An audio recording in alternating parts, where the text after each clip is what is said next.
നമ്മൾ ആദ്യം പോകുന്നത് വയനാട്ടിലേക്കാണ്. അവിടെ വന്യജീവി ആക്രമണം രൂക്ഷമാണ്.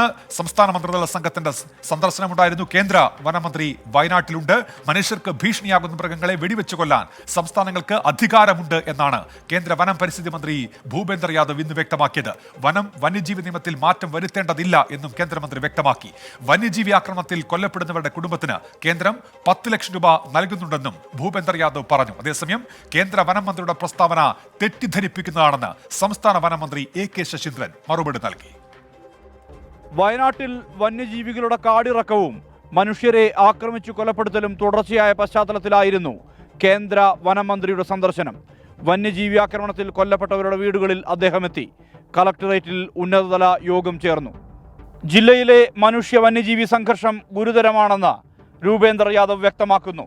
കർണാടകം, കേരളം, തമിഴ്നാട് സംസ്ഥാനങ്ങളിലെ വകുപ്പുകൾ തമ്മിലുള്ള ഏകോപനത്തിനും ആനത്താരകൾ വീണ്ടെടുക്കുന്നതിനും കോയമ്പത്തൂരിലെ സലീം അലി ഇൻസ്റ്റിറ്റ്യൂട്ടിനെ ചുമതലപ്പെടുത്തുമെന്ന് മന്ത്രി. 1972 വന്യജീവി സംരക്ഷണ നിയമപ്രകാരം ജീവന് ഭീഷണിയാകുന്ന മൃഗങ്ങളെ കൊല്ലാനുള്ള ഉത്തരവിറക്കാൻ ചീഫ് വൈൽഡ് ലൈഫ് വാർഡന് അധികാരമുണ്ട്. ഇക്കാര്യത്തിൽ കേന്ദ്രത്തിന്റെ നിയമ ഭേദഗതി വേണ്ടെന്നും അദ്ദേഹം ചൂണ്ടിക്കാട്ടി.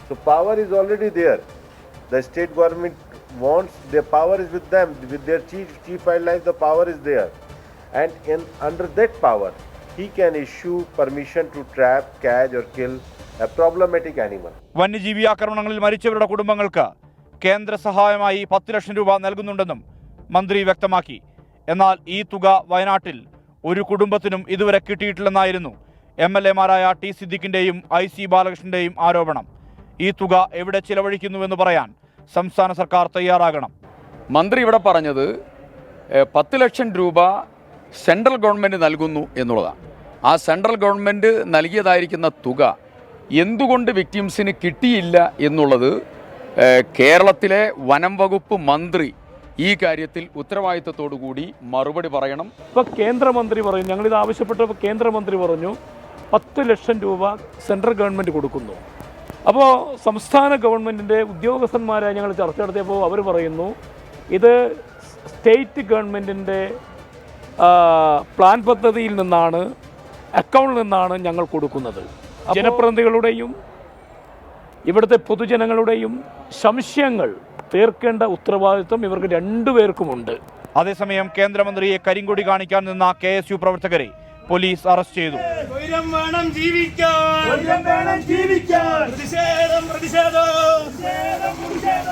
മാനന്തവാടി രൂപതയും കാത്തോലിക്ക കോൺഗ്രസും സംയുക്തമായി വയനാട് കളക്ടറേറ്റിന് മുന്നിൽ ഇന്ന് പ്രതിഷേധ ജ്വാല സംഘടിപ്പിച്ചു. വന്യമൃഗശല്യത്തിന്റെ പശ്ചാത്തലത്തിലായിരുന്നു പ്രതിഷേധം. 100 കണക്കിന് ആളുകൾ പങ്കെടുത്ത റാലിക്ക് ശേഷം നടന്ന പൊതുസമ്മേളനം തലശ്ശേരി അതിരൂപത ബിഷപ്പ് മാർ ജോസഫ് പാംബ്ലാനി ഉദ്ഘാടനം ചെയ്തു. ബഹുമാനപ്പെട്ട മുഖ്യമന്ത്രി അങ്ങ് പറയാറുണ്ടല്ലോ, ഊരിപ്പിടിച്ച വാളുകൾക്ക് നടുവിലൂടെയാ ഞാൻ നടന്നു വന്നത് എന്ന്. ഇതാ ഈ മലയോര ജനത പറയുന്നു, ഞങ്ങള് ഊരിപ്പിടിച്ച വാളിനിടയിലൂടെ മാത്രമല്ല. ഏറെ പ്രതീക്ഷയോടെയാണ് വയനാടൻ ജനത കേന്ദ്ര വനം മന്ത്രിയുടെ സന്ദർശനത്തെ കണ്ടത്. വന്യജീവി ശല്യത്തിന് ശാശ്വത പരിഹാരം കാണാനാവുന്ന പദ്ധതികളോ നിർദ്ദേശങ്ങളോ ഒന്നും വനം മന്ത്രിയിൽ നിന്ന് ഉണ്ടായില്ല. പ്രതീക്ഷയേറ്റ മനുഷ്യരായി തുടരുന്നുണ്ട് ഇപ്പോഴും വയനാട്ടുകാർ. സുർജിത് അയ്യപ്പത്ത്, 24 വയനാട്. മനുഷ്യർക്ക് ഭീഷണിയാകുന്ന വന്യമൃഗങ്ങളെ വെടിവെച്ച് കൊല്ലാൻ സംസ്ഥാനങ്ങൾക്ക് അധികാരമുണ്ട് എന്നാണ് കേന്ദ്ര വനമന്ത്രി പറയുന്നത്. വന്യജീവി ആക്രമണത്തിൽ കൊല്ലപ്പെട്ടവരുടെ കുടുംബങ്ങൾക്കുള്ള 10 ലക്ഷം രൂപ ധനസഹായം നൽകുന്നത് കേന്ദ്ര സർക്കാർ ആണെന്ന കേന്ദ്ര വനമന്ത്രി ഭൂപേന്ദർ യാദവിന്റെ പ്രസ്താവനയിലും വിവാദം കൊഴുക്കുകയാണ്. കേന്ദ്ര വനമന്ത്രിയുടെ പ്രസ്താവന രാഷ്ട്രീയ ലക്ഷ്യത്തോടെയെന്നാണ് സംസ്ഥാന വനംവകുപ്പ് മന്ത്രി എ.കെ. ശശീന്ദ്രൻ വിശദീകരിക്കുന്നത്. വന്യജീവി ആക്രമണങ്ങളിൽ നടപടിയെടുക്കേണ്ടത് കേന്ദ്രമോ സംസ്ഥാനമോ? ജനങ്ങളുടെ പ്രതികരണത്തിലേക്ക്. കർമ്മിലന്, കടുവ, ആന, കരടി ഇല്ലാത്തൊരു സാധനമല്ല. കഷ്ടപ്പാടില്ല. ഇത്രയെങ്കിലും ചെയ്തില്ല ഞങ്ങൾ എന്താ ചെയ്യുക? ജീവിക്കണ്ടേ മുന്നോട്ട്? ഞങ്ങൾക്ക് പേടിച്ചിട്ട് പുറത്തിറങ്ങാൻ പറ്റാത്തൊരവസ്ഥയാണ്. എല്ലാവരും പേടിച്ച് തന്നെ ഇരിക്കുന്നത്. ആരെങ്കിലും പുറത്തേക്ക് ഇറങ്ങിയാൽ തിരിച്ചെത്തി അത്രേ പറയാൻ പറ്റുള്ളൂ. കുറേ പ്രലോഭനങ്ങൾ ഇങ്ങനെ തരിക എന്നല്ലാതെ ഇത് കേട്ട് കേട്ട് കേട്ട് കേട്ട് ഞങ്ങൾ മടുത്തു. അതുകൊണ്ടാണ് ഇത്ര ശക്തമായ ഒരു പ്രതിഷേധത്തിന് ഇറങ്ങാൻ കാരണം. എൻ്റെ അവസ്ഥ എന്ന് പറഞ്ഞാൽ ജീവിക്കുന്നത് ഭയങ്കര ബുദ്ധിമുട്ടോടുകൂടി. പേടിച്ചിട്ട് കിടക്കാൻ പറ്റില്ല വീട്ടിൽ. അവിടെ വളർത്തുമൃഗങ്ങളെ ഒന്നും നേരം വിളിക്കുമ്പോഴേ കാണുന്നില്ല. കണ്ടമാൻ നിരന്തരം ഓരോ ഭയങ്കര പേടി സ്വപ്നങ്ങളാണ് ജീവിച്ചുകൊണ്ടിരിക്കുന്നത്. പക്ഷെ എന്നാലും ഞങ്ങളെ ഈ പിതാവെല്ലാം കൂടി സംസാരിച്ചതിൽ വലിയ പ്രതീക്ഷ ഞങ്ങൾക്ക് കാണുന്നുണ്ട്. ഞങ്ങളെ നയിക്കേണ്ടത് അവരാണല്ലോ. കൊല്ലാണെങ്കിൽ ഇതിൻ്റെ മുന്നേ ഇപ്പോൾ നമ്മുടെ ഈ പേപ്പർ ടിവിൻ്റെ വിഷയവും അതിന് കേന്ദ്രത്തെടുത്ത തീരുമാനം കേരളം നടപ്പിലാക്കിയില്ല. കേന്ദ്രം എടുത്ത തീരുമാനം തന്നെയാണ് ഇവിടെ നടന്നു പോകുന്നുകൊണ്ടിരിക്കുന്നത്. അതേമാതിരി തന്നെ ഈ ഒരു വിഷയത്തിൽ ഇപ്പോൾ കേന്ദ്രം എടുത്ത നിലപാട് ഇപ്പോൾ കേരള സർക്കാർ എടുക്കുന്നതിൽ എൻ്റെ അഭിപ്രായത്തിൽ അതിനെ യോജിക്കുന്നില്ല. കൊല്ലേണ്ട കാര്യമില്ല, അതിനെതിരെയുള്ള ഇവിടുത്തെ സംവിധാനം ഉപയോഗിച്ചിട്ട് അതിനെതിരെ പോരാടുക എന്നുള്ളത്. അങ്ങനെ ഒരു നിയമം ഉണ്ടെങ്കിൽ അതായിരിക്കും നല്ലത്. കേന്ദ്രമന്ത്രിക്ക് അങ്ങനെ ഒരു നിയമം പറയാമെങ്കിൽ അത് കേരള സർക്കാരും പാലിക്കണം. വെടി വെക്കാന്ന് പറഞ്ഞാൽ വെക്കേണ്ട സമയത്ത് നല്ല ചുമച്ചിട്ട് കാര്യമില്ല. മൃഗങ്ങൾ മനുഷ്യൻ്റെ പോലെ മൃഗം. പക്ഷേ നമുക്കൊരു ഇത് ഭീഷണി കണ്ടാൽ അതെന്തെങ്കിലും നമ്മൾ സ്വയം മനുഷ്യനെ രക്ഷിക്കുക. എനിക്കതേ പറയാനുള്ളൂ. വേറെ ഒന്നല്ല. അല്ല എല്ലാത്തിനും മേടിച്ച് ചുമ്മാക്കിനും മേടിച്ചിട്ട് കാര്യമില്ലല്ലോ. നമ്മളെ ശല്യം നമ്മളെ കൊല്ലുന്നൊരു ഭയം ഉണ്ടെങ്കിൽ അപ്പോഴും നമ്മളെ രക്ഷിക്കുക. എന്താണ് വഴി? അതിനെ വെടിവെക്കുക. അത്രയേ ഉള്ളൂ. പരിഹാരം ഉണ്ടാക്കണം. കാര്യം അവിടെ ഈ വന്യജീവികളെല്ലാം കംപ്ലീറ്റ് വന്നിട്ട് നാട്ടുകാരെല്ലാം ചവിട്ടി കൊല്ലുകയാണ്. പിന്നെ അങ്ങനെയൊക്കെ ഒരുപാട് സംഭവങ്ങൾ നടക്കുമ്പോൾ ഇവിടുത്തെ ഗവൺമെൻറ്റും കേന്ദ്ര ഗവൺമെൻറ്റും കൂടെ രണ്ടും കൂടെ ചേർന്നാലേ അത് തീരുമാനം ഉണ്ടാവുള്ളൂ. മെയിനായിട്ട് നമുക്ക് ഇവിടുത്തെ ഗവൺമെൻറ് ചെയ്താലേ അത് നടപ്പിലാവുള്ളൂ. അപ്പോൾ അങ്ങനെയാണ് പൊതുജനങ്ങളുടെ പ്രതികരണം. ഏതായാലും അവിടുത്തെ ജനതയുടെ ആശങ്ക അകറ്റണം എന്നുള്ള കാര്യത്തിൽ ആർക്കും എതിരഭിപ്രായമില്ല. അതിന് വേണ്ട നടപടികളാണ് ഒരു ഭരണകൂടം സ്വീകരിക്കേണ്ടത്. അത്തരത്തിൽ സംസ്ഥാന സർക്കാരിൻ്റെ ഭാഗത്തു നിന്നാണ് ഇടപെടൽ ഉണ്ടാകേണ്ടതെങ്കിൽ അത്തരത്തിലും കേന്ദ്ര സർക്കാരിൻ്റെ ഭാഗത്തു നിന്നാണ് ഇടപെടൽ ഉണ്ടാകേണ്ടതെങ്കിൽ അങ്ങനെയും ഇടപെടൽ ഉണ്ടാകണം എന്നാണ് അഭിപ്രായ പ്രകടനങ്ങൾ ഉണ്ടാകുന്നത്. ഇതിലിപ്പോൾ ജോസ്വിൻ ജോസഫ് ഒരു പ്രതികരണം നടത്തുന്നുണ്ട്. വന്യജീവി ഉപദ്രവം മന്ത്രിമാർക്കില്ലല്ലോ, പാവം ജനത്തിനല്ലേ, അതുകൊണ്ട് ദുരിതം സർക്കാരിനല്ലല്ലോ, അതുകൊണ്ട് അവർക്ക് താല്പര്യമില്ലാത്തൊരു വിഷയമാണ് എന്നാണ് ജോസ്വിൻ ജോസഫിൻ്റെ പ്രതികരണം. മാർ ജോസഫ് പളാമ്പളാനിയുടെ പ്രസ്താവനയുമായി ബന്ധപ്പെട്ടുമൊക്കെ പ്രതികരണങ്ങൾ ഇപ്പോൾ യൂട്യൂബിൽ വന്നുകൊണ്ടിരിക്കുന്നുണ്ട്. ദിനേശ് ഹരിപ്പാട് ഒരു കാര്യം ചൂണ്ടിക്കാണിക്കുന്നുണ്ട്. ഹരിപ്പാട് സുബ്രഹ്മണ്യ സ്വാമി ക്ഷേത്രത്തിന് ചുറ്റുമുള്ള റോഡിന്റെ അവസ്ഥ ഞാൻ 24ലൂടെ ചൂണ്ടിക്കാണിച്ചിരുന്നു. ദേവസ്വം 19 ലക്ഷം രൂപ അനുവദിച്ചു. ഇപ്പോൾ റോഡ് പണി തകൃതിയായി നടക്കുന്നു. 24ന് നന്ദി അറിയിക്കുകയാണ് ദിനേശ് ഹരിപ്പാട്. ഇപ്പോൾ അങ്ങനെ ആ വിഷയത്തിൽ ദിനേശ് ഹരിപ്പാട് അദ്ദേഹം പലതവണ ഈ കാര്യം ചൂണ്ടിക്കാണിച്ചാൽ ഓർക്കുന്നുണ്ട്. നമ്മളത് ഓണറിൽ പറയുകയും ചെയ്തതാണ്. അവിടുത്തെ റിപ്പോർട്ടോട് ആ വിഷയം തിരക്കണം എന്ന് പറയുകയും ചെയ്തതാണ്. ഇപ്പോൾ നടപടി ഉണ്ടായി എന്നാണ് അദ്ദേഹം അറിയിക്കുന്നത്. നമ്മൾ അടുത്ത വാർത്തയിലേക്ക് കടക്കുന്നു. സംസ്ഥാനത്ത് ഡ്രൈവിംഗ് ടെസ്റ്റ് പരിഷ്കരിച്ച് ഉത്തരവായിരിക്കുന്നു. 4 ചക്ര വാഹനങ്ങൾക്ക് ഇനി മുതൽ എച്ച് ടെസ്റ്റ് ഉണ്ടാകില്ല. വാഹനം പാർക്ക് ചെയ്യുന്നത് ഉൾപ്പെടെ പരിശോധിക്കുന്ന പുതിയ രീതി നടപ്പാക്കും. ഒരു മോട്ടോർ വെഹിക്കിൾ ഇൻസ്പെക്ടർക്ക് മുന്നിൽ പ്രതിദിനം 30 പേർക്ക് മാത്രമാണ് ഇനി ഡ്രൈവിംഗ് ടെസ്റ്റിൽ പങ്കെടുക്കാൻ കഴിയുക. വിശദാംശങ്ങളുമായി MG പ്രതീഷ് ഇപ്പോൾ തിരുവനന്തപുരത്ത് ചേരുന്നുണ്ട്. പ്രതീഷ്, ഗതാഗത മന്ത്രി ആവർത്തിച്ച് വ്യക്തമാക്കിയിരുന്നു ഈ വരാൻ പോകുന്ന മാറ്റങ്ങളെക്കുറിച്ചൊക്കെ. ഇപ്പോൾ എന്തൊക്കെ മാറ്റങ്ങൾ, എന്തൊക്കെയാണ് തീരുമാനം പ്രതീഷ്?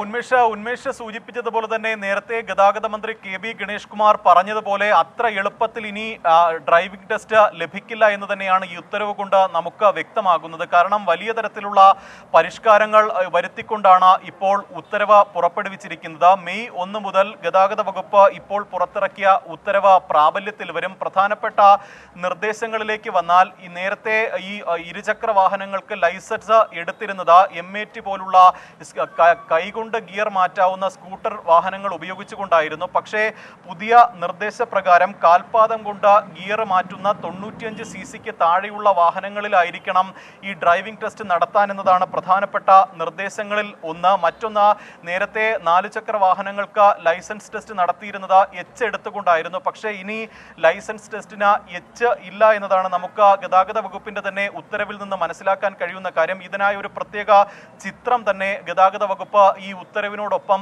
പുറത്തിറക്കിയിട്ടുണ്ട്. ഇതിന്റെ അടിസ്ഥാനത്തിലായിരിക്കും ഇനി 4 ചക്ര വാഹനങ്ങൾക്ക് ലൈസൻസ് അനുവദിക്കുന്നത്. ഈ ചിത്രത്തിന്റെ പ്രകാരം ABCDEFGH എന്ന രീതിയിൽ ക്രമീകരിച്ചിട്ടുണ്ട്. അതായത് ഈ H എടുക്കുന്നതിന് പകരം ഈ വിദേശത്ത് ചെയ്യുന്നത് പോലെ തന്നെ ഈ പാർക്കിംഗ്, ഒപ്പം റിവേഴ്സ് പാർക്കിംഗ്, ഈ ഹമ്പുകൾ ചാടുന്നത് അടക്കമുള്ള ഈ കാര്യങ്ങൾ, ആ രീതികൾ ഇതിൽ ഏർപ്പെടുത്തിയിട്ടുണ്ട്. അതുകൊണ്ട് തന്നെ വലിയ എളുപ്പത്തിൽ ഈ 4 ചക്ര വാഹനങ്ങൾക്കുള്ള ഗ്രൗണ്ട് ടെസ്റ്റ് പാസ്സാകാൻ കഴിയില്ല എന്നതാണ് നമുക്ക് ഈ ഉത്തരവിൽ നിന്ന് തന്നെ മനസ്സിലാക്കാൻ കഴിയുന്ന കാര്യം. മറ്റൊന്ന്, 15 വർഷത്തിൽ കൂടുതൽ പഴക്കമുള്ള ഈ കാറുകളിൽ അല്ലെങ്കിൽ ഇരുചക്ര വാഹനങ്ങളിൽ ലൈസൻസ് ടെസ്റ്റ് നടത്തരുത് എന്നുള്ളൊരു നിർദ്ദേശം കൂടി പറയുന്നുണ്ട്. ഒപ്പം ഓട്ടോമാറ്റിക് അതുപോലെ തന്നെ ഇലക്ട്രിക് വാഹനങ്ങളിൽ ഡ്രൈവിംഗ് ടെസ്റ്റ് നടത്തരുതെന്നും ഗതാഗത വകുപ്പ് പുറത്തിറക്കിയ ഉത്തരവിൽ പറയുന്നുണ്ട്. പ്രതിദിനം ഈ ടെസ്റ്റ് നടത്തുമ്പോൾ നേരത്തെ തന്നെ മന്ത്രി തന്നെ പറഞ്ഞതാണ്. കാരണം ഒരു ദിവസം നിരവധി ആളുകളാണ് ഡ്രൈവിംഗ് ടെസ്റ്റിനായി എത്തുന്നത്. പക്ഷേ അവരുടെ എണ്ണം ഉൾപ്പെടെ ഇപ്പോൾ ക്രമീകരിച്ചിട്ടുണ്ട്. പ്രതിദിനം ഒരു MVIയും AMVIയും ചേർന്ന് ഡ്രൈവിംഗ് ടെസ്റ്റ് നടത്തേണ്ടവരുടെ എണ്ണം 30ആയി ചുരുക്കിയിരിക്കുന്നു. ഇതിൽ 20 പേർ പുതിയതായി ലൈസൻസ് എടുക്കുന്നവരും 10 പേർ നേരത്തെ ലൈസൻസ് എടുത്ത പരാജയപ്പെട്ടവരും ആയിരിക്കണമെന്നതാണ് ഗതാഗത വകുപ്പ് പുറത്തിറക്കിയ ഉത്തരവിൽ പറയുന്നത്. ഈ ലേണേഴ്സ് ടെസ്റ്റും എടുക്കുന്നവരുടെയും എണ്ണം സമാന്തരമായി പരിമിതപ്പെടുത്തും. ഒപ്പം ഈ ഡ്രൈവിംഗ് ടെസ്റ്റിനായി ഉപയോഗിക്കുന്ന വാഹനത്തിൽ നിർബന്ധമായും ക്യാമറ ഘടിപ്പിച്ചിരിക്കണമെന്ന നിർദ്ദേശവും ഇപ്പോൾ പുറത്തു വരുന്നുണ്ട്. എന്തായാലും നേരത്തെ സൂചിപ്പിച്ചതുപോലെ തന്നെ അത്ര എളുപ്പത്തിൽ ഡ്രൈവിംഗ് ടെസ്റ്റ് ലഭിക്കില്ല എന്ന് തന്നെയാണ് ഗതാഗത വകുപ്പിന്റെ ഉത്തരവിൽ നിന്ന് മനസ്സിലാക്കാൻ കഴിയുന്ന കാര്യം. മെയ് 1 കൂടി തന്നെ ഈ ഉത്തരവ് പ്രാബല്യത്തിൽ വരികയും ചെയ്യും. ഉന്മേഷം. ശരി പ്രതീഷ്. MG പ്രതീഷാണ് വിവരങ്ങൾ നൽകിയത്. ജിബിൻ ജോസഫ് പറയുന്നുണ്ട് ഡ്രൈവിംഗ് ടെസ്റ്റുമായിട്ടുള്ള വാർത്തയിൽ ഒരു വ്യക്തത വരുത്തുമോ എന്നുള്ളത്. ഇതാണ് അതിലെ വ്യക്തത. ഈ പുതിയ മാറ്റങ്ങളാണ് വരാൻ പോകുന്നത്. അത് സംബന്ധിച്ച വിശദാംശങ്ങളാണ് ഇപ്പോൾ MG പ്രതീഷ് തിരുവനന്തപുരത്ത് നിന്ന് റിപ്പോർട്ട് ചെയ്തത്. ഇതിനോട് ചേർത്ത് വെക്കേണ്ട ഒരു റിപ്പോർട്ട് കൂടിയുണ്ട്.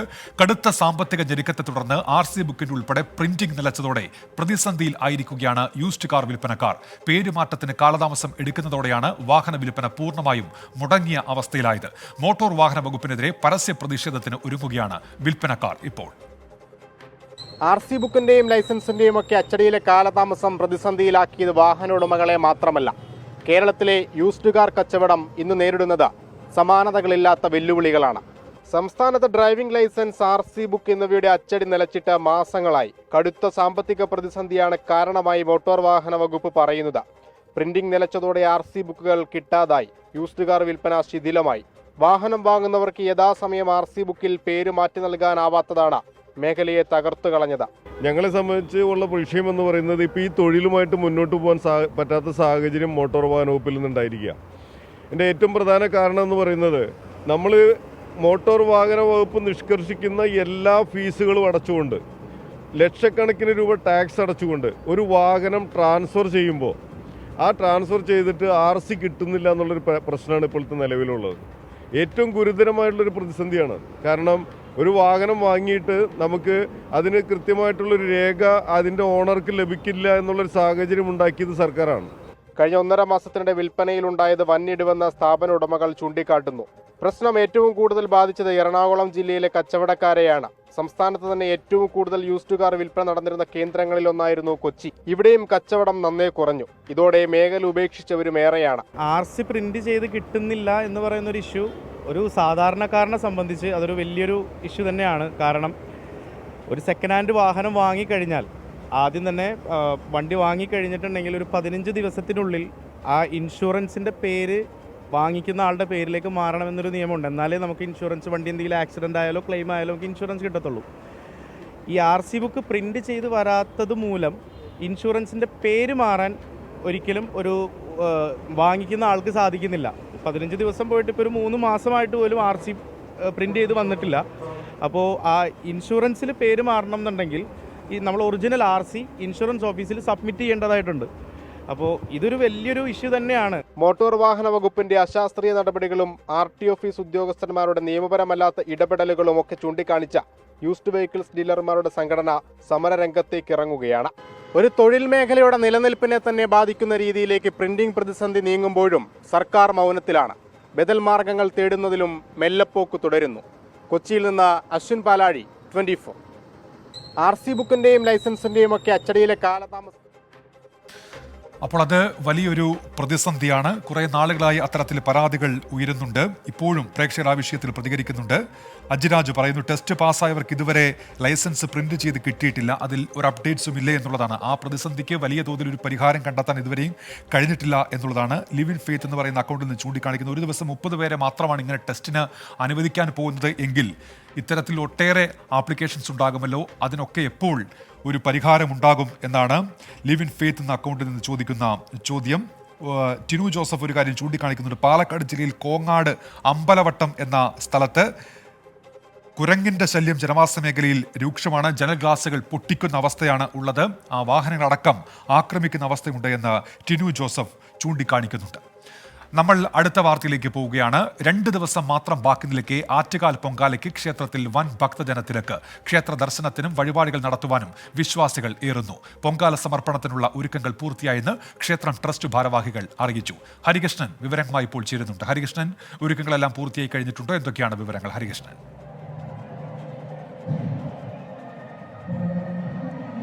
ഉന്മേഷ്, ഒരുക്കങ്ങളെല്ലാം പൂർത്തിയായി കഴിഞ്ഞു എന്ന് തന്നെയാണ് ആറ്റുകാൽ ക്ഷേത്ര ട്രസ്റ്റ് ഭാരവാഹികൾ നമ്മളെ അറിയിക്കുന്നത്. ഏതായാലും ഈ 2 ദിവസം മാത്രമാണ് ഇനി പൊങ്കാലയ്ക്ക് ബാക്കിയുള്ളത്. ഇന്ന് ഞായറാഴ്ച രാവിലെയാണ് ഈ പൊങ്കാല നടക്കുന്നത്. ഞായറാഴ്ച രാവിലെ 10:30 ഈ അടുപ്പ് വിട്ട് അതിനുശേഷം ഈ ഉച്ചയ്ക്ക് 2:30 ഈ പൊങ്കാല നിവേദ്യം സമർപ്പിക്കുമെന്നുള്ളതാണ്. ഇന്ന് എന്തായാലും ഈ 2 ദിവസം ബാക്കി നിൽക്കെ തന്നെ വൻ ഭക്തജന തിരക്കാണ് ആറ്റുകാൽ ക്ഷേത്രത്തിലേക്ക് എത്തുന്നത് എന്നുള്ളതാണ്. വലിയ വിശ്വാസികളാണ്, വലിയ തരത്തിലുള്ള വിശ്വാസികളാണ്. ഈ ദൃശ്യങ്ങളിൽ കാണാൻ കഴിയുന്നത് പോലെ തന്നെ ഈ ക്ഷേത്രത്തിനകത്തേക്ക് കയറുന്നതിന് വേണ്ടി നിരവധി ഭക്തരാണ് എത്തുന്നത്. മണിക്കൂറുകൾ നീണ്ടു നിൽക്കുന്ന ക്യൂവിന് ശേഷമാണ് അവസാനമാണ് ഈ ക്ഷേത്രത്തിനകത്തേക്ക് കയറാൻ സാധിക്കുന്നത്. ഏതായാലും ഇത്തരത്തിൽ വലിയ രീതിയിലുള്ള ഭക്തജന തിരക്കാണ്. ഈ ക്ഷേത്ര ദർശനത്തിന് മാത്രമല്ല, പലതരത്തിലുള്ള വഴിപാടുകൾ ചെയ്യുന്നതിന് വേണ്ടിയിട്ടും ഇവിടേക്ക് ഭക്തർ എത്തുന്നുണ്ട് എന്നുള്ളതാണ്. ഈ നാരങ്ങ വിളക്ക് ഉൾപ്പെടെയുള്ള വഴിപാടുകൾ ചെയ്യുന്നതിനും ഭക്തർ എത്തുന്നുണ്ട് എന്നുള്ളതാണ് ഏറ്റവും പ്രധാനപ്പെട്ട കാര്യം. ചില ഭക്തർക്ക് ഇത്തരത്തിൽ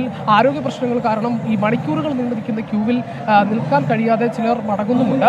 ഈ ദർശനത്തിനായി മാത്രമല്ല, മറ്റു ചിലർ ഈ ഉത്സവം കാണുന്നതിനായും ഈ ക്ഷേത്രത്തിലേക്ക് എത്തുന്നുണ്ട് എന്നുള്ളതാണ് ഏറ്റവും പ്രധാനപ്പെട്ട കാര്യം. അതിൽ ഈ ക്ഷേത്ര ട്രസ്റ്റ് ഭാരവാഹികൾ എല്ലാ ഒരുക്കങ്ങളും പൂർത്തിയായി എന്നാണ് അറിയിച്ചിരിക്കുന്നത്. വിവിധ സർക്കാർ വകുപ്പുകളും അതുമായി ബന്ധപ്പെട്ട കാര്യങ്ങൾ അറിയിച്ചിട്ടുണ്ട്. അതായത് കുടിവെള്ളം ഉൾപ്പെടെയുള്ള അടിസ്ഥാന സൗകര്യങ്ങൾ ഈ ആറ്റുകാൽ ക്ഷേത്ര പരിസരവുമായി ബന്ധപ്പെട്ട് നിർത്തിയിട്ടുണ്ട് എന്നുള്ളതാണ്. ഈ തിരുവനന്തപുരം ജില്ലയിൽ നിന്ന് മാത്രമല്ല, ജില്ലയ്ക്ക് പുറത്തും സംസ്ഥാനത്തിൻ്റെ പല ഭാഗങ്ങളിൽ നിന്നും ഇന്നേ തന്നെ വിശ്വാസികൾ ഇവിടേക്ക് എത്തിയിട്ടുണ്ട് എന്നുള്ളതാണ് ഏറ്റവും പ്രധാനപ്പെട്ട കാര്യം. ഈ നഗരത്തിൻ്റെ ജില്ലയുടെ പല പ്രദേശങ്ങളിലും ഈ പൊങ്കാല ഇടുന്നതുമായി ബന്ധപ്പെട്ട് ഇപ്പോഴേ തന്നെ അടുപ്പുകൾ കൂട്ടിയിട്ടുമുണ്ട്. അത് ഈ ക്ഷേത്ര ക്ഷേത്രത്തിന്റെ ഈ ഗ്രൗണ്ട് പരിസരത്തുമെല്ലാം ഇത്തരത്തിൽ അടുപ്പുകൾ ഇപ്പോഴേ തന്നെ വിശ്വാസികൾ കൂട്ടിയിട്ടുണ്ട് എന്നുള്ളത് തന്നെയാണ് ഏറ്റവും പ്രധാനം. അത് മുൻകൂട്ടി ബുക്ക് ചെയ്യുന്നതിന്റെ ഭാഗമായി, ഈ തിരക്കേറുന്നതുമായി ബന്ധപ്പെട്ട് മുൻകൂട്ടി ബുക്ക് ചെയ്യുന്നതിന്റെ ഭാഗമായാണ് അത്തരത്തിലൊരു തീരുമാനം എടുത്തിരിക്കുന്നത്. നിരവധി ആളുകളാണ് ഇവിടെ ഇന്ന് ഇവിടെ വിവിധ വേദികളിലായി പല കലാപരിപാടികളും അരങ്ങേറുന്നുണ്ട്. ഇപ്പോൾ തന്നെ ഇവിടെ ഈ ഒരു വേദിയിൽ ഓട്ടൻതുള്ളൽ അരങ്ങേറിക്കൊണ്ടിരിക്കുകയാണ്. ഇപ്പോൾ ഈ ക്ഷേത്രത്തിനുള്ളിൽ ഭഗവതി സേവ നടന്നുകൊണ്ടിരിക്കുകയാണ്. അതുമായി ബന്ധപ്പെട്ടാണ് ഇപ്പോഴത്തെ ചടങ്ങുകൾ നടക്കുന്നത്. ഈ ഭഗവതി സേവയ്ക്ക് ശേഷം, അത്താഴ ശ്രീബലിക്ക് ശേഷം വൈകുന്നേരം 1 മണിയോടുകൂടി ഈ നടയടയ്ക്കും. അതോടുകൂടി ഇന്നത്തെ ചടങ്ങുകൾ പൂർത്തിയാകുമെന്നാണ് മനസ്സിലാക്കാൻ സാധിക്കുന്നത്. ഏതായാലും ഈ വ്രതാരംഭവും അതോടനുബന്ധിച്ച് ഈ പൊങ്കാലയുമായി ബന്ധപ്പെട്ട വ്രതാരംഭവും ആരംഭിച്ചിട്ടുണ്ട്. ഈ ഹൈന്ദവ വിശ്വാസവുമായി ബന്ധപ്പെട്ട ഈ 9, 7, 5, 3 എന്നീ ദിവസങ്ങളിലാണ് ഈ വ്രതാരംഭം നടക്കേണ്ടത്. അങ്ങനെയാകുമ്പോൾ ഇനി 3 ദിവസം കൂടി മാത്രമേ ഉള്ളൂ. അതുകൊണ്ട് ഭക്തർ വ്രതാരംഭവും ഇന്ന് തന്നെ തുടങ്ങിയിട്ടുണ്ട് എന്നുള്ളതാണ് മനസ്സിലാക്കാൻ സാധിക്കുന്നത്.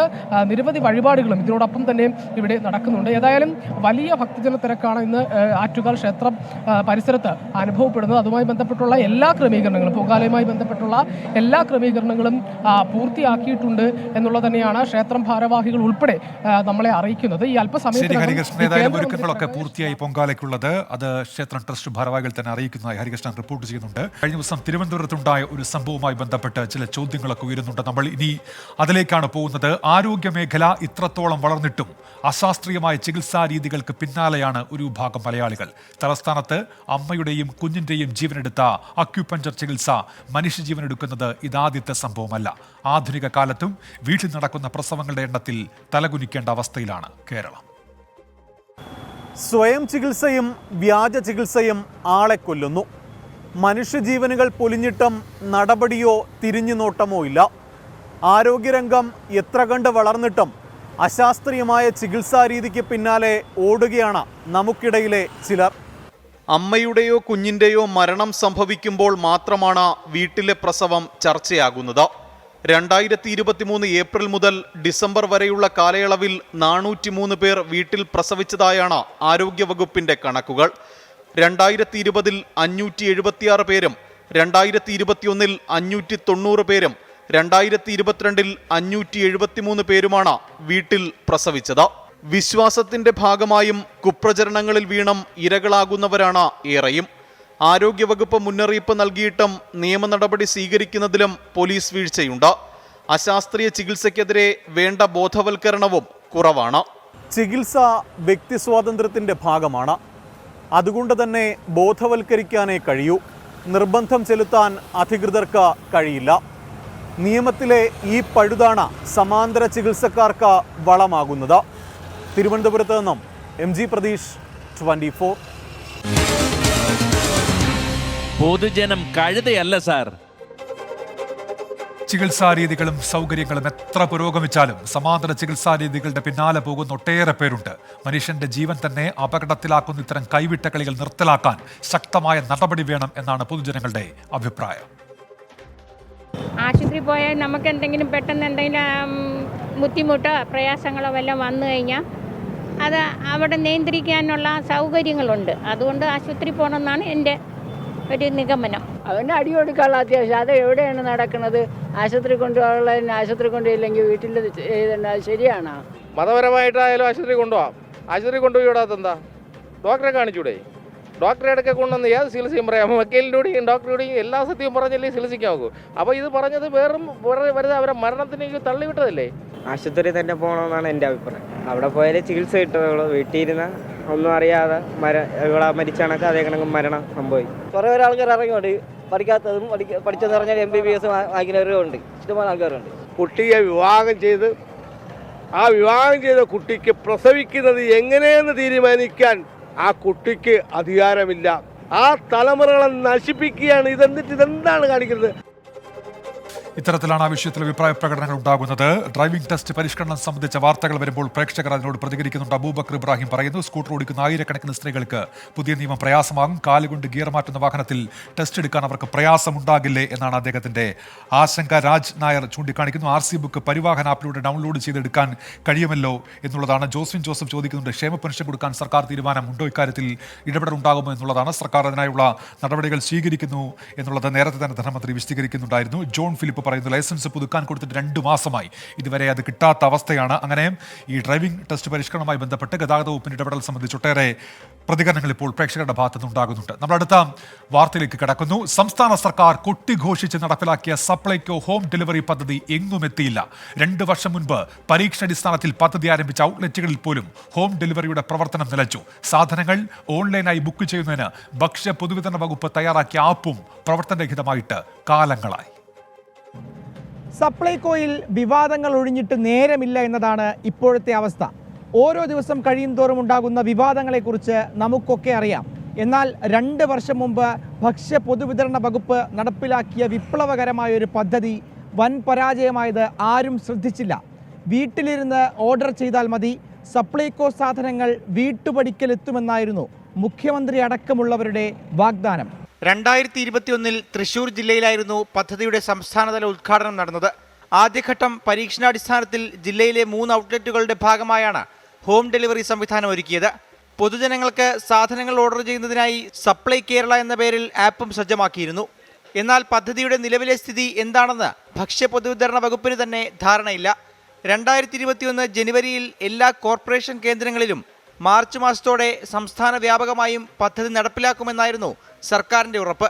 എന്നാൽ വാഗ്ദാനങ്ങളൊന്നും നടന്നില്ല. പരീക്ഷണാടിസ്ഥാനത്തിൽ ആരംഭിച്ച ഇടങ്ങളിലും സേവനം നിലച്ചു. നല്ലതായിരുന്നു. ഇപ്പം എന്നെപ്പോലെ നടക്കാൻ പറ്റുന്നവർ പോയി വാങ്ങിക്കാൻ കഴിയാത്ത എത്രയോ ആൾക്കാരുണ്ട്. അവർക്കത് എത്തിച്ചിരുന്നെങ്കിൽ വളരെ നല്ലതായിരുന്നു. പക്ഷെ അത് ചെയ്തില്ല. സാധാരണക്കാർ എങ്ങനെ ബുദ്ധിമുട്ടിക്കാവോ അതൊക്കെ ഈ വഴി ചെയ്യുന്നുണ്ട്.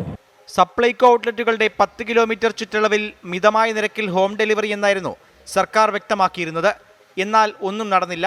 സപ്ലൈ കേരള ആപ്പ് പ്ലേ സ്റ്റോറിൽ തിരഞ്ഞാൽ പലപ്പോഴും ലഭ്യമല്ല. ഡൗൺലോഡ് ചെയ്താൽ തന്നെ ആപ്പ് പ്രവർത്തനരഹിതമാണ്.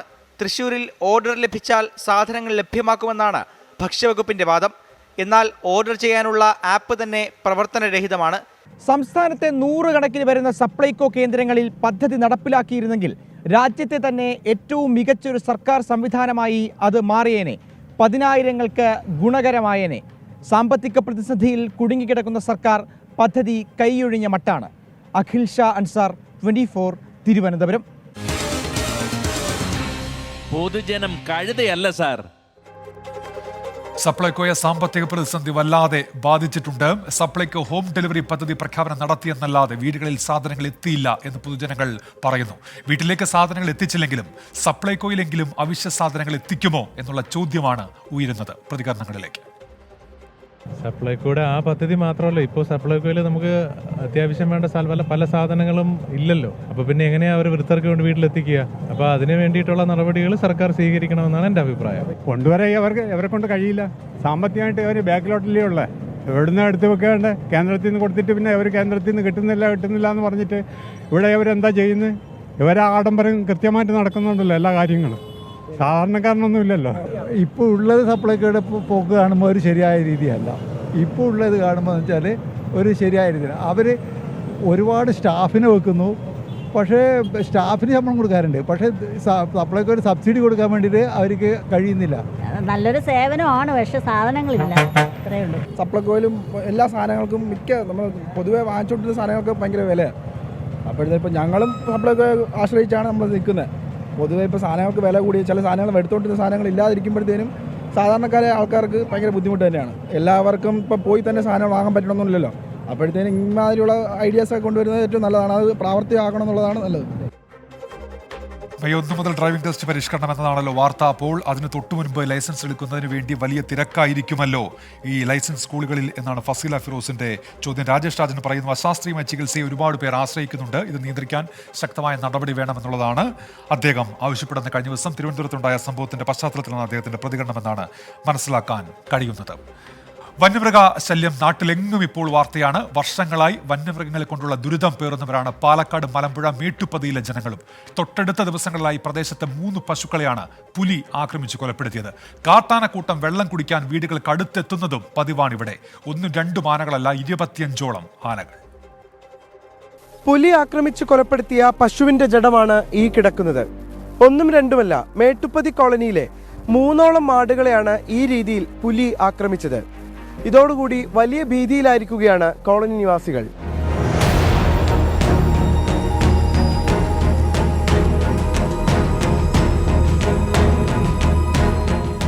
ആദിവാസി യുവതി ദേവിയുടെ ഏക ഉപജീവന മാർഗത്തെയാണ് മേയാൻ വിട്ട നേരം പുലി ആക്രമിച്ചു കൊലപ്പെടുത്തിയത്. ഭർത്താവിന് കാട്ടിൽ നിന്ന് പാമ്പുകടിയേറ്റതിനെ തുടർന്ന് ആശുപത്രിയിൽ ചികിത്സയിൽ കഴിയവെയാണ് ഈ ദുഃഖവാർത്ത കൂടി. 2 ആഴ്ച മുൻപ് ഇതേ കോളനിയിലെ കാർത്യായനി എന്ന സ്ത്രീയുടെ പശുവിനെയും പുലി പിടിച്ചിരുന്നു. പുലിപ്പേടിയിൽ പുറത്തിറങ്ങാനാകുന്നില്ല ഊരി നിവാസികൾക്കിപ്പോൾ. പുലിന്റെ ശല്യം ഇപ്പോൾ 1 മാസമായിട്ട് കൂടുതലാണ്. വെള്ളം അപ്പം അവിടെ നിങ്ങോട്ട് വാരണം. അന്ന് മുതലോട്ട് പുലിന്റെ ശല്യം കൂടുതൽ. അത് കുട്ടി കൂളി 1 2 പറയുന്നത്. ഓരോ പുലി വലിയ പുലിയാണ്.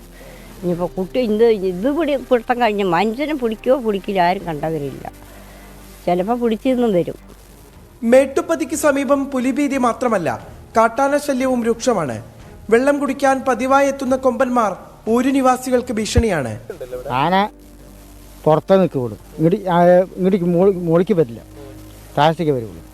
ഇപ്പം ഇന്നലെ വന്നിട്ട് പോയിട്ടുണ്ട്. ഇതന്നെ താരതമ്യേന പരിമിതമായ സൗകര്യങ്ങളിൽ ജീവിക്കുന്ന തങ്ങൾക്ക് വന്യമൃഗ ആശങ്കയെങ്കിലും ഒഴിവാക്കി തരണമെന്ന ആവശ്യമാണ് ഊരു നിവാസികൾക്കുള്ളത്. മതിയായ നഷ്ടപരിഹാരം ഉറപ്പാക്കണമെന്നും. സ്ഥിരമായി ജനവാസ മേഖലയിൽ ഇറങ്ങുന്ന വന്യമൃഗങ്ങൾ ഇതുവരെ മനുഷ്യരെ ആക്രമിച്ചു തുടങ്ങിയിട്ടില്ല. പക്ഷേ ഏത് നിമിഷവും കോളനി നിവാസികൾ അത് പ്രതീക്ഷിക്കുന്നുണ്ട്. അതുകൊണ്ട് തന്നെ വനംവകുപ്പ് എന്തെങ്കിലും തരത്തിലുള്ള നടപടികൾ സ്വീകരിക്കാൻ ആഗ്രഹിക്കുന്നുണ്ടെങ്കിൽ അത് തങ്ങളുടെയൊക്കെ ജീവൻ നഷ്ടപ്പെടുന്നതിന് മുൻപ് വേണമെന്നാണ് കോളനി നിവാസികൾ നിസ്സഹായതയോടെ ആവശ്യപ്പെടുന്നത്. രാജീവ് സുദേവിനൊപ്പം പാലക്കാട് നിന്ന് നിഖിൽ പ്രമേഷ്, 24. പൊതുജനം കഴുതയല്ല സാർ. അപ്പോൾ പാലക്കാട് മേട്ടുപ്പതിയിലെ ജനങ്ങൾക്കും വലിയ ആശങ്കയുണ്ട്. ഇത്തരത്തിൽ വന്യജീവി ശല്യം തുടർച്ചയായി ഉണ്ടാകുമ്പോൾ അവരുടെ പ്രതികരണങ്ങളിലേക്കാണ് ഇനി. പിന്നെ ഇല്ലേ, ഇഷ്ടം പറയാണ്. വൈകുന്നേരം ആയി കഴിഞ്ഞ ഇന്നലെ പറഞ്ഞാൽ വെറും തൊളയണെന്ന് പറയണം, എല്ലാവരും പറയുന്നുണ്ട്. വെറും തൊളയാണ്. ഇത് അതേ കണക്ക് ഇന്നലെ ഇത് അങ്ങോട്ട് പോയ കോഴിമലയ്ക്ക് പോയ ആന ഇന്നലെ രാത്രി വന്ന് അവിടെ നിൽക്കണം. ഇവിടെയുണ്ട്, തലമുഴയിലുണ്ട്. ഭയങ്കര ശല്യമാണിത്. ഇത് പറഞ്ഞു കഴിഞ്ഞാൽ ആരും ശ്രദ്ധിക്കുന്നുമില്ല. ഇന്നാള് പോസ്റ്റ് ഉദ്യോഗസ്ഥന്മാർ വന്നിട്ട് പറഞ്ഞപ്പോൾ പുലി എന്തെങ്കിലും കഴിക്കണ്ടേ ചോദിച്ചിട്ട് പോയി. ഇപ്പോൾ 4ാമത്തെ പശു ഇവിടെ പിടിക്കുന്നത്. പട്ടികളെ ഇഷ്ടം മതി അതിനെ കൊണ്ടുപോവുക. വൈകിട്ട് ഒരു 10-11 മണിയാകുമ്പോഴേക്കും ഇറങ്ങുക. ആരും വരുന്നൊന്നുമില്ല, ശ്രദ്ധിക്കുന്നുമില്ല. പറഞ്ഞു കഴിഞ്ഞാലില്ല. ആനകൾ വരുന്നുണ്ട്. നമ്മൾ വലയിടണാണ് ഞാൻ ഫാമിലി. ഭയങ്കര ശല്യമാണ്. ഇതിപ്പോൾ 5-6 ഇപ്പോൾ പിടിക്കണു. ഭയങ്കര ബുദ്ധിമുട്ട് തന്നെയാണ്. ഇതാ ഈ ചെറിയ മരത്ത് വന്ന് പിടിക്കുമ്പോൾ ഞങ്ങൾ ഈ മേട്ടിലല്ലേ ഇരിക്കുന്നത്. എത്ര വ്യത്യാസമുണ്ട്. അങ്ങോട്ട് കയറി വരാൻ ഇപ്പോൾ വലിയ പണിയൊന്നുമില്ലല്ലോ. അവസ്ഥ പറഞ്ഞാൽ ഞങ്ങൾ ഇങ്ങനെയായാൽ പിന്നെ എങ്ങനെ ഇനി ജീവിക്കും? ഇപ്പോൾ കന്നുകളിലൊക്കെ ഇപ്പോൾ പകുതിയൊക്കെ ഇപ്പോൾ പോയില്ലേ. പോയി ഇനിയിപ്പം വീടുകളിൽ ഇതാ കണ്ടല്ലോ, അങ്ങനെ ഓലപ്പരകളൊക്കെയാണ്. മനുഷ്യനെ ഇനി കയറി പിടിക്കുന്നത് ഭയങ്കര പേടിയാണ് ഞങ്ങൾക്ക്. പുലിൻ്റെ ശല്യം ഇങ്ങനെ ആയാൽ അധികമായില്ലേ. വേതന പാക്കേജ് പരിഷ്കരിക്കണം എന്നാവശ്യപ്പെട്ട് സംസ്ഥാനത്തെ റേഷൻ വ്യാപാരികൾ സമരത്തിലേക്ക് പോകുന്നു. അടുത്ത മാസം 7-ന് മുഴുവൻ റേഷൻ കടകളും അടച്ചിടും. സെക്രട്ടേറിയറ്റിന് മുന്നിലും ജില്ലാ കേന്ദ്രങ്ങളിലും മാർച്ചും ധർണയും സംഘടിപ്പിക്കാനും സംയുക്ത സമരസമിതി തീരുമാനിച്ചു. റേഷൻ കട വ്യാപാരികളുടെ കഷ്ടപ്പാടും ദുരിതവും ഇന്നോ ഇന്നലെയോ ആരംഭിച്ചതല്ല. പ്രശ്നപരിഹാരത്തിനായി കയറാത്ത ഓഫീസുകളോ മുട്ടാത്ത വാതിലുകളോ ഇല്ല. ഏറ്റവും ഒടുവിലാണ് ഈ സമരം. സൂചനാ സമരങ്ങൾ ഫലം കാണാതെ വന്നതാണ് കടകൾ അടച്ചിട്ടുള്ള പ്രതിഷേധത്തിലേക്ക് നീങ്ങാൻ വ്യാപാരികളെ പ്രേരിപ്പിച്ചത്. മാർച്ച് 7-ന് നടക്കുന്ന കടയടച്ചുള്ള സമരത്തിൽ സംസ്ഥാനത്തെ 14,000-ഓളം വ്യാപാരികളും പങ്കെടുക്കും. വേതന പാക്കേജ് പരിഷ്കരിക്കുക, കേന്ദ്ര അവഗണന അവസാനിപ്പിക്കുക, റേഷൻ വ്യാപാരി ക്ഷേമനിധി കാര്യക്ഷമമാക്കുക എന്നിവയാണ് ആവശ്യം. മാർച്ച് 7-ന് റേഷൻ കടകൾ അടച്ചിട്ടുകൊണ്ട് കേരളത്തിലെ പ്രബല സംഘടനകളായ AKRRDA, ജോണി നെല്ലൂർ നയിക്കുന്ന AKRRDA, അതേമാതിരി CITU, കേരളത്തിലെ ഭരണപാർട്ടിയുടെ G. സ്റ്റീഫൻ MLA ആണ് അതിൻ്റെ സംസ്ഥാന പ്രസിഡന്റ്. കൃഷ്ണപ്രസാദ് CPIയുടെ നേതാവ് കൃഷ്ണപ്രസാദ്, അതേമാതിരി തന്നെ അടൂർ മുൻ ഭക്ഷ്യമന്ത്രി നയിക്കുന്ന അടൂർ പ്രകാശ് നയിക്കുന്ന സംഘടന, ഈ 4 സംഘടനകളെ ഞങ്ങൾ സമരത്തിലേക്ക് നോട്ടീസ് കൊടുത്തത്. ഈ നോട്ടീസ് മുഖ്യമന്ത്രിക്കും ഭക്ഷ്യമന്ത്രിക്കും ധനമന്ത്രി ഉൾപ്പെടെ എല്ലാവർക്കും ഞങ്ങൾ കൊടുത്തു കഴിഞ്ഞിട്ടുണ്ട്. കോവിഡ് കാലത്ത് നൽകിയ കിറ്റിന്റെ പണം ഉൾപ്പെടെ ഹൈക്കോടതി നിർദ്ദേശിച്ചിട്ടും നൽകിയിട്ടില്ല. ബജറ്റിൽ പ്രതീക്ഷ അർപ്പിച്ചെങ്കിലും നിരാശയായിരുന്നു ഫലം. വാക്കാലുള്ള പരാമർശം പോലും റേഷൻ മേഖലയെക്കുറിച്ച് ബജറ്റിൽ ഉണ്ടായില്ലെന്ന് വ്യാപാരികൾ നേരത്തെ തന്നെ ആരോപിച്ചിരുന്നു. നവകേരള സദസ്സിൽ സംസ്ഥാനത്തെ 14 ജില്ലകളിലും പരാതി നൽകിയവരാണ് റേഷൻ കട വ്യാപാരികൾ. ഇപ്പോഴും ഓരോ മാസവും ലഭിക്കേണ്ട വേതനം കൃത്യസമയത്ത് അവർക്ക് ലഭിക്കുന്നില്ല. റേഷൻ കട വ്യാപാരികളുടെ ഉന്നമനത്തിനായി രാഷ്ട്രീയം നോക്കാതെ ഒന്നിച്ച് പോരാടാനാണ് നിലവിലെ സമരസമിതിയുടെ തീരുമാനം. മനു ദാമോദറിനൊപ്പം രാഹുൽ സുരേഷ്, 24 കോഴിക്കോട്. പൊതുജനം കഴുതയല്ല സാർ. അപ്പോൾ ഈ മേഖലയിൽ ബുദ്ധിമുട്ടെന്ന് പറയുന്ന അടിക്കടി ഉണ്ടാകുന്നതാണ്. പണിമുടക്കി ഇപ്പോസ് മെഷീന്റെ പണിമുടക്ക് ജനങ്ങളെ ബുദ്ധിമുട്ടിക്കാറുണ്ട്. ഇതിനു പുറമെ റേഷൻ വ്യാപാരികൾ കൂടി സമരത്തിന് ഇറങ്ങുകയാണ്. ഹൈക്കോടതി നിർദ്ദേശിച്ചിട്ട് പോലും കോവിഡ് കാലത്ത് സൗജന്യ കിറ്റ് വിതരണം ചെയ്തതിലെ പണം ഇതുവരെ നൽകിയിട്ടില്ലെന്നും ബജറ്റിൽ പരിഗണിച്ചില്ല എന്നും റേഷൻ വ്യാപാരികൾക്ക് പരാതിയുണ്ട്. പ്രതികരണങ്ങളിലേക്ക്. കേരളത്തിലെ 14,280 റേഷൻ കടകളാണുള്ളത്. അവരെ സംബന്ധിച്ചിടത്തോളം 4,000-ഓളം കടകൾ പൂട്ടാൻ ഒരുങ്ങുകയാണ്. കാരണം സർക്കാരിൻ്റെ ഞങ്ങളോട് ചെയ്യുന്ന വളരെ അനീതി. ഒരു 2018-ലാണ് ഞങ്ങൾക്ക് ഈ വേതനം തന്നത്. അതിനുശേഷം ഒരു വർധനവോ ഒരു കൊല്ലം കൊണ്ട് ഞങ്ങൾക്ക് എല്ലാം ശരിയാക്കാൻ നോക്കാം എന്ന് പറഞ്ഞത് 5 കൊല്ലം കഴിഞ്ഞു. 6ാമത്തെ കൊല്ലമാണ് ഇപ്പോൾ നടക്കുന്നത്. കഴിഞ്ഞ മാസത്തെ കമ്മീഷൻ നമ്മൾ ഇന്ന് ഡേറ്റ് 22 വരെ, 22 വരെ 22 വരെ ഇതുവരെ കിട്ടിയിട്ടില്ല. പിന്നെ കിറ്റ് കൊടുത്ത് കൊറോണ സമയത്ത് കിറ്റ് കൊടുത്തതിൻ്റെ പൈസ നമുക്ക് സർക്കാർ ഇതുവരെ തന്നിട്ടില്ല. എന്നാണ് ഇരിക്കുന്നത്. അതിന് വേണ്ടി ഞങ്ങൾ കുറേ കേസിലൊക്കെ പോയി. പക്ഷേ പണം ഇതുവരെ ഞങ്ങൾക്ക് അതും തന്നില്ല. പിന്നെ റേഷൻ ഷോപ്പിൽ നിന്ന് നിൽക്കുന്ന ഒരു സ്ഥാപനമായി നടക്കാതെ ഒരു ജോലി നടന്നിട്ട് വന്നിരിക്കാമെന്നല്ലാതെ ഇതുകൊണ്ടൊരു മെച്ചണ്ടായിട്ട് വന്നിരിക്കില്ല. നമ്മളിപ്പോൾ 6 കൊല്ലമായി വേതന പാക്കേജ് നടപ്പിൽ വരുത്തിയിട്ട്, പക്ഷെ അത് പിന്നെ പുനഃസ്ഥാപിച്ചില്ല. പഴയ വേതന പാക്കേജായിട്ടും മുന്നോട്ട് പോകണം. ഭയങ്കര ബുദ്ധിമുട്ടുണ്ട്. അതന്നെ ശരിക്കും യഥാസമയത്ത് കിട്ടുന്നില്ല. അങ്ങനെ കുറേ ബുദ്ധിമുട്ടുകൾ കൂടാതെ പിന്നെ സെമസ്റ്ററിൻ്റെ പ്രശ്നം വേറെ. അതും ഇപ്പോൾ നമ്മൾ ഇതിൻ്റെ ഇടയിൽ കൂടെ ചെയ്യേണ്ടി വരും. അതിനൊരു ബദൽ സംവിധാനം കാണണം. മാസം കിട്ടില്ല. 2 മാസം കഴിഞ്ഞാൽ 1 മാസത്തെ കമ്മീഷൻ കിട്ടും. സർക്കാരിനെ അറിയുന്ന കാര്യങ്ങളാണ് ഇതൊക്കെ. ഇനി സമൂഹ മാധ്യമങ്ങളിൽ നടക്കുന്ന വ്യാജ പ്രചാരണങ്ങളുടെ വസ്തുതയിലേക്കാണ്. വ്യാജ